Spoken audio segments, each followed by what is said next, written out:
Essa é a nossa aula de comentário do Novo Testamento acerca da carta de Paulo aos Gálatas, e é agora a segunda parte, o segundo vídeo, onde nós vamos dar sequência nesse slide. No primeiro vídeo nós falamos sobre Paulo, sobre a região da Galácia, a igreja, e agora nós queremos abordar a ocasião, né? E aí na ocasião nós temos aqui 2 pontos: adição à mensagem e ataques ao mensageiro. Bom, basicamente aqui estava a raiz do problema que Paulo estava enfrentando nesta igreja. Qual foi a ocasião que gerou os problemas na sociedade das igrejas da Galácia? Havia membros da igreja em Jerusalém, a igreja em Jerusalém basicamente era formada de judeus, e alguns desses que o Novo Testamento vai chamar de judaizantes eram aqueles convertidos do judaísmo, mas que achavam que a fé em Jesus não era suficiente para a salvação. E eles saíram de Jerusalém e foram àqueles lugares onde o apóstolo Paulo implantou igrejas. E ao chegar lá, eles trouxeram adição, eles aumentaram a mensagem do Evangelho da Graça. Ensinaram para a igreja que a fé para a salvação na graça, ela não é suficiente. Era necessário também que os cristãos eles passassem a obedecer a lei de Moisés, a calendário, a dieta, eles precisavam circuncidar, não é? Nós sabemos que a circuncisão, a guarda do sábado, a obediência à Páscoa, né? O cumprir da Páscoa, essas coisas elas marcam, caracterizam o judeu, né? Mas nós estamos aqui falando de uma igreja gentia. Nós estamos aqui falando de pessoas, porque o que é a igreja? A igreja é formada de judeus e gentios que se convertem a Cristo e que creem na mensagem da graça do Evangelho. A fé em Jesus ela é suficiente para a salvação. Mas esses judaizantes saíram de Jerusalém e iam onde Paulo fundava a igreja para distorcer a mensagem, acrescentando alguma coisa à mensagem, né? E é exatamente o que as heresias elas fazem até nos dias de hoje. Você aceitou Jesus? Ok, mas é necessário que você pratique isso, guarde isso, faça aquilo. É muito tentador para as igrejas criarem um adicional à mensagem da graça. Igrejas que se dizem evangélicas, até algumas, elas criam um manual para os seus membros, como se a Bíblia não fosse suficiente, né? E isso é perigoso, adicionar alguma coisa à graça. Para a mensagem de Paulo cair em descrédito, eles também atacavam o mensageiro, ou eles atacavam Paulo. Como? Dizendo o seguinte: olha, Paulo, ele não faz parte daqueles 12 discípulos que Jesus escolheu. Ele é um apóstolo, ok, mas ele não é um apóstolo assim, ele é um apóstolo meia boca, se é que deu para você entender. Então, atacando ao mensageiro, você coloca em descrédito a mensagem dele. Essa é uma tática, né? Que os religiosos, aqueles que querem desfazer da pregação simples e pura do Evangelho, eles atacam a nós, pregadores, né? Para fazer com que aquilo que nós pregamos caia em descrédito. As questões que Paulo encontrou ali foi que estes membros da igreja da Galácia estavam atendendo a esta mensagem distorcida dos judaizantes. Primeiro, eles estavam circuncidando. O que é a circuncisão? Nós sabemos que a circuncisão foi um pacto entre Deus e Abraão, né, para que até que chegasse a semente de Abraão. E o apóstolo Paulo vai fazer referência lá a Gênesis, quando Deus ele instituiu esse pacto entre Deus e Abraão, e que a descendência de Abraão, Paulo vai falar em Gálatas, que não estava se tratando do plural, a semente de Abraão, mas no singular. Ou seja, a prática da circuncisão deveria durar até a chegada daquela semente de Abraão que, através dele, abençoaria todas as famílias da terra. Então, quando Jesus veio e cumpriu isso, a prática da circuncisão tornou-se obsoleta. Tá bom? Então, o cristão, ele não precisa viver como um judeu. Tá? Nós somos gentios e nós fazemos parte da família de Abraão pela fé. Pela fé. Porque Abraão também foi justificado pela fé. Agora, os judeus, eles têm essa prática até o dia de hoje, né? Quando eles foram perseguidos lá na Alemanha nazista, para saber se a pessoa era judeu ou não, o soldado nazista mandava a pessoa descer a calça e ali ele verificar. Bom, nós sabemos que não temos necessidade e essa prática, conforme o ensinamento bíblico, ela se tornou obsoleta com a vinda do Senhor Jesus Cristo. Ok? Muito bem. Nós vemos que o judaísmo, né, é um grande problema, porque as igrejas evangélicas elas estão trazendo símbolos do Antigo Testamento, do judaísmo, para dentro dos templos. Há até líderes que estão usando roupas de sumos sacerdotes, de sacerdotes. Hoje chama-se um diácono ou uma pessoa do louvor de levita. Tudo isso aí, gente, é prática do judaísmo. E nós precisamos estar atentos e rejeitar essas práticas.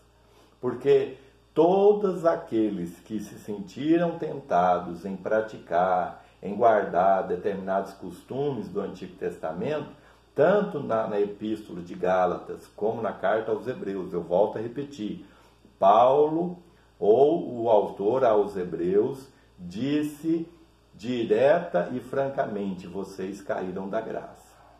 Então vamos parar com essa bobagem de chamar diácono, de chamar pessoas do louvor de levita, tá? Vamos parar com essa bobagem de querer parecer com os sumos sacerdotes, de trazer imagens do Antigo Testamento para dentro da igreja, porque essas coisas se tornaram sombras. Jesus as cumpriu e se tornaram obsoletas. Okay?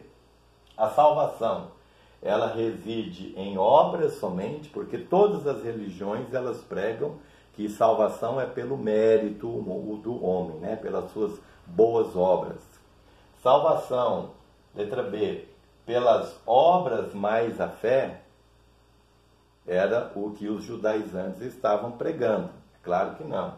A salvação é por fé, em primeiro lugar, e mais obras, porque até mesmo no começo da reforma se dizia isso, olha, você é salvo pela graça, mas para ser santificado Deus te devolve para a lei. É errado. Nós somos salvos pela graça do começo ao final. Tanto a salvação quanto a santificação, tudo é pela fé, é por graça de Deus. Letra D, a salvação, letra D, fé somente. Fé. Esse foi até também um marco da reforma, né? Solo fetiam, ou seja, somente fé. Tá bom? Que Deus nos abençoe para que nós possamos permanecer na fé simples e genuína do Evangelho da graça de nosso Senhor Jesus. Eu tenho aqui um outro slide em que, nesse gráfico aqui, nós conseguimos assim sintetizar a epístola aos Gálatas de forma assim bem clara. A gente tem aqui as abordagens, né, do capítulo 1 e 2, cujos temas falam de liberdade na graça, né? Nós temos os capítulos 3 e 4 que falam sobre o legalismo. O que é o legalismo? Legalismo, a palavra legal, né? Legal tem a ver com a fé, com a lei, com a lei, tá? Então, legalismo é aquela pessoa que quer viver uma vida na prática da guarda da lei, né? De cumprir mandamentos, os 10 mandamentos, de querer agradar a Deus na guarda de um dia da semana, de observações da lei, sendo que a lei foi dada não para o mundo, a lei não foi dada para a igreja, a lei foi dada para Israel, né? E tem igrejas, denominações que querem viver no legalismo, né? Eu mesmo vou me bancar, eu vou com suor, com as minhas boas obras, com a minha retidão, eu vou agradar a Deus, eu vou conquistar o coração de Deus. Ninguém consegue, tá? Então, por mais que você tente aí, você vai ficar debaixo da ira de Deus, porque se a pessoa se circuncidar e tentar agradar a Deus com práticas de dias da semana, práticas lá do Antigo Testamento, o apóstolo Paulo diz que se a pessoa quebrar um mandamento, ele quebrou todos. E existe na lei uma maldição, ele vai estar debaixo de maldição de Deus. É por isso que Paulo foi assim, bem direto e sério com a relação da prática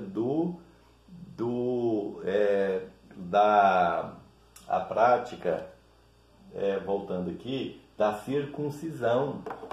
Paulo, a Bíblia foi escrita para a gente adulta. Então, observe, Paulo ele usou até de sarcasmo. Se vocês querem cortar, então que vocês cortam rente, ele corta tudo. Paulo foi sarcástico aí, né? Então, já que vocês querem cortar, corta tudo, tá bom? Então, e outra coisa, Paulo disse, se vocês cortarem, vocês estão cortando Cristo da vida de vocês.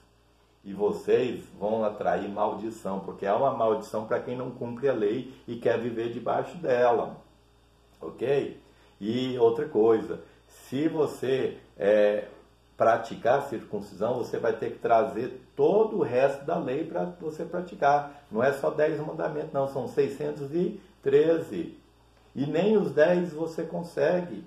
Lembra daquela história que a pessoa, ela saindo da sua casa para ir em determinado lugar, ela contava 10 semáforos e ela obedeceu 9. No último semáforo, ela passou com o sinal ainda vermelho e havia um guarda ali perto e parou. E ele falou assim, olha, seu guarda, eu cumpri 10, eu obedeci 10 sinais. Mas o guarda disse, olha, meu filho, você quebrou você quebrou a lei. Você quebrou. Então, não adianta você tentar querer agradar a Deus na base do seu esforço, do seu mérito. É crer do começo da sua fé até a consumação dela. Tá certo? E aqui nós temos o capítulo 5 e 6 falando de um outro problema, que é a licenciosidade, que é a pessoa tentar agradar, a pessoa viver uma vida na carne. Não, eu estou salvo, eu já tenho meu bilhete para o céu, não importa o que eu fizer, né? Eu posso fazer o que eu quiser, porque uma vez salvo, salvo para sempre, não é? E Paulo, ele vai dizer lá nesses capítulos aqui o seguinte, olha, que nós precisamos andar no Espírito e não satisfazer nenhum dos desejos da carne, porque quem anda na carne não vai herdar o reino de Deus. E eu volto a dizer isso porque eu já tinha dito isso para vocês, não é? Então também aqui há dois sérios problemas. A pessoa tentar viver na lei, agradar a Deus, é aquela pessoa religiosa, aquela pessoa rígida, né? Tanto com outros quanto a si mesmo. E geralmente essas pessoas são hipócritas porque quando elas quebram o mandamento, assim como elas cobram dos outros, quando elas caem, elas escondem os seus erros, né? E aí gera hipocrisia, porque cobra do outro e não faz. Então, nós temos aqui a pessoa que recebeu de Deus o favor, vive na liberdade do Espírito e crê no Filho. Então essa pessoa está vivendo que a liberdade, nós somos livres não para pecar. Porque antes de vivermos na graça de Deus, nós não tínhamos essa liberdade. Nós pecávamos porque, né? E não tínhamos assim a liberdade de dizer não. Hoje eu tenho essa liberdade, você tem essa liberdade de dizer não ao pecado. Então, meus amados irmãos, é incrível, eu volto a dizer, como algumas igrejas têm uma tendência de ficar criando normas, né? Algumas denominações, além da Bíblia, elas criaram livros que os membros daquela igreja precisam obedecer às normas daquela denominação. Isso é um absurdo, porque nós já temos a palavra de Deus, ela é suficiente como nosso manual de conduta e fé, né? Nós sabemos que o Antigo Testamento, depois que Jesus veio, tornou-se história. Nós vivemos agora no Novo Testamento.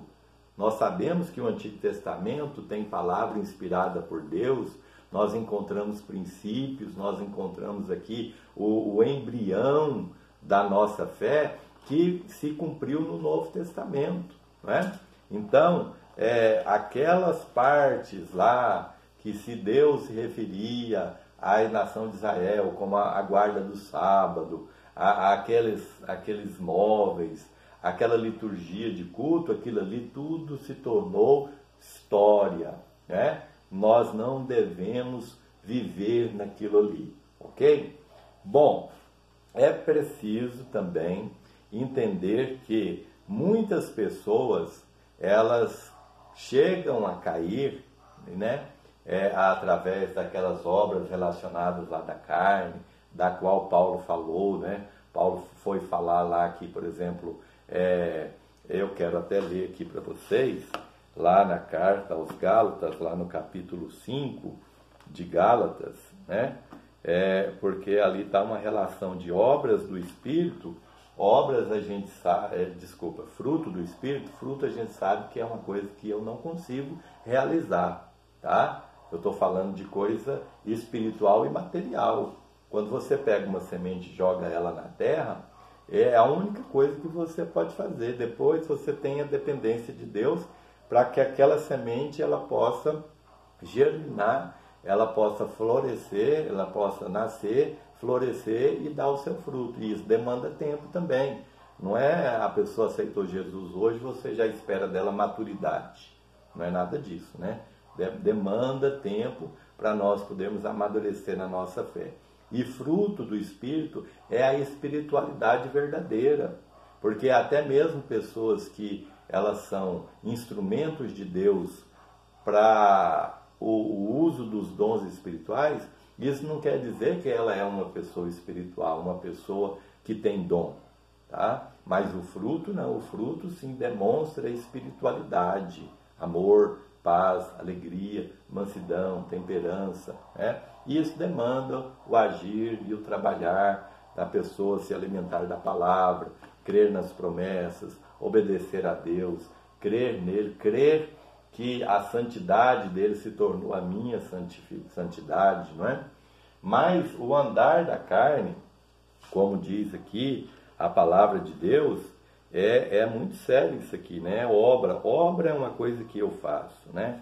Fruto é uma coisa que somente Deus faz.